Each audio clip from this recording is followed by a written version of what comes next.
நண்பர்களே, இங்க பாத்தீங்களா? பனைமரத்துல படிக்கட்டு வச்சிருக்கு. இது எங்க இருக்குன்னா, சாத்தான்குளம் பக்கத்துல இருக்கிற சாலைப்புத்தூர்ல தான் இது இருக்கு. பாருங்களேன், இந்த மரத்தை பார்த்தாலே இந்த ஒரு பனைமரத்துக்கு அடையாளமா இருக்கிற மாதிரி இருக்கு. நானும் ஏறி போய் பார்த்தேன்.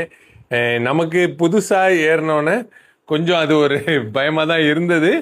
இது என்னுடைய முதல் டைம் பனைமரத்துல ஏறினது.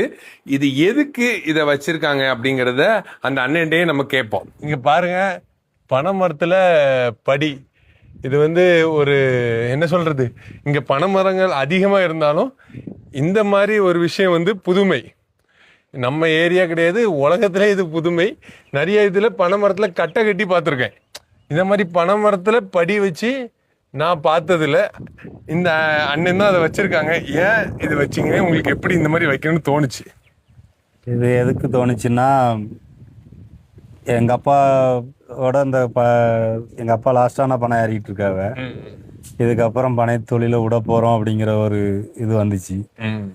சரி, நல்லா பனை கருப்பட்டி எல்லாருக்குமே கொடுத்துட்டு இருந்தோம், பயணி எல்லாம் கொடுத்துட்டு இருந்தோம், நல்லா உற்பத்தி பண்ணிட்டு இருந்தோம், நல்லா செழிப்பாக வாழ்ந்துட்டு இருந்தோம். இந்த தொழிலை இப்போ விட்டுட்டு போகிறோமே அப்படின்ட்டு, சரி ஒரு ஞாபகார்த்தமாக இருக்கட்டும் அப்படிங்கிறக்காக இந்த இதை படிக்கட்டணும் அப்படின்னு சொல்லி ஒரு யோசனை வந்துச்சு. அப்போ அந்த படிக்கட்டுற அண்ணன்ட்ட கேட்குறப்போ, வெல்டிங் அவங்ககிட்ட கேட்குறப்போ, ஒரு இன்ஜினியர்கிட்ட கேட்கும்போது, நாங்கள் நிறைய இடத்துக்கு வேறு மாதிரி வெல்டிங் இந்த இதுக்கெலாம் போயிருக்கிறோம், ஆனால் இது எப்படின்னு தெரியலேனே அப்படின்னு சொல்கிறப்போ, ஏணி மாதிரி அடிக்கவான்னு கேட்டாங்க. இல்லை, ஏணி இதெல்லாம் வேண்டாம், அது கம்ஃபர்டபுளாக இருக்காது, எனக்கு இந்த பஸ் படிக்கட்டு மாதிரி படியிலே ஏறி போகிற மாதிரி நீங்கள் ரெடி பண்ணுங்க அப்படிங்கும்போது நிறைய செலவு வருமானே விட்டாங்க. செலவு வந்தாலும் பரவாயில்ல, இது என்னோட அடையாளத்துக்காக நான் இது பண்ணுறேன் அப்படின்னு சொன்னேன்.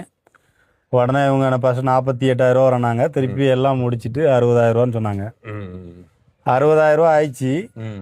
ஆனால் நான் கணக்கு போட்டு பார்த்தா அந்த பனைமரத்துலேயே 1,00,000 ரூபாய்க்கு பயணி ஏறும். இப்போ ஒரு பால் மாடு கூட நீங்கள் தீவனம் வைக்கணும், தண்ணி வைக்கணும், எல்லாம் பண்ணணும்.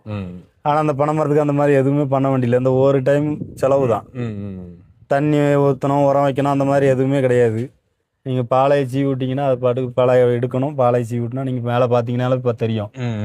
இப்போ புதுசாக ஒரு பாலை நான் இடிக்கணும், கிடக்கு, இங்கே ஒன்று கிடக்கு, அங்கே ஒன்று கிடக்கு. ஒரு பாலையிலையும் ஒரு கலசம் பயணி நிறைஞ்சு கவலும்.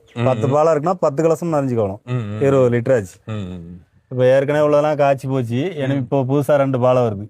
அந்த 2 பாலையை நான் கலசம் கட்டின உடனே இந்த இதெல்லாம் வெட்டி போட்டுருவேன். அந்த 2 கலசமே நிறையும். பனை தொழிலும் டெவலப் ஆகும், பனை தொழிலாளிகளும் டெவலப் ஆவாங்க. உங்க யோசனைக்கு பெரிய வாழ்த்துக்கள்ண்ணே. நன்றிண்ணே, உங்களை சந்திச்சது ரொம்ப சந்தோஷம். ஓகேண்ணா, நன்றி.